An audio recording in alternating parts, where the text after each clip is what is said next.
अवधूत चिंतन श्री गुरुदेव दत्त. श्री स्वामी समर्थ. नमस्कार मित्रांनो, माझ्या चॅनलवरती तुमचं खूप खूप मनापासून स्वागत आहे.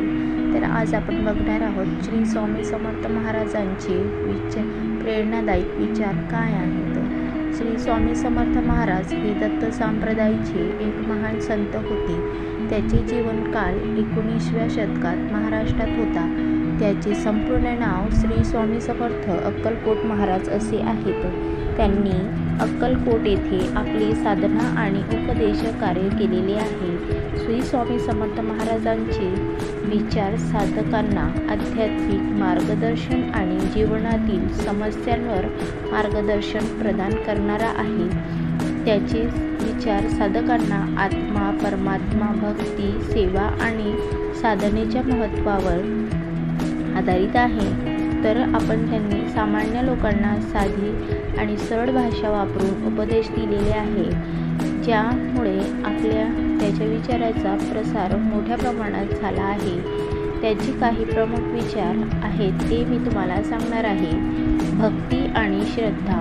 पहिलं, भक्ती आणि श्रद्धा. स्वामी समर्थ महाराजांनी भक्तीला खूप महत्त्व दिले आहे. त्यांनी सांगितले आहे की परमेश्वरांवर अखंड श्रद्धा ठेवल्यास आणि भक्ती केल्यास सर्व समस्याचं निराकरण होते. सेवा. दुसरं आहे सेवा. सेवा म्हणजे दुसऱ्यांच्या भल्यासाठी कार्य करणे. त्यांनी लोकांना सेवा करण्याचे महत्त्व पटवून दिलेले आहे आणि सांगितले की परोपकार करणे हीच खरी साधना आहे. तिसरं आहे वैराग्य. वैराग्य हे जगातील मोहमायेसाठी सोडून आत्मानंद आणि परमानंद प्राप्त करण्यासाठी वैराग्य आवश्यक आहे. त्यांनी लोकांना संसारातील मायेपासून मुक्त होऊन ईश्वराभिमुख होण्याचा उपदेश केलेला आहे. चौथा आहे साधना. साधना म्हणजे नियमित साधना, ध्यान आणि मंत्रजप ह्या आध्यात्मिक प्रगतीसाठी आवश्यक आहे आणि स्वामी समर्थांनी साधनेंना खूपच महत्त्व दिलेले आहे.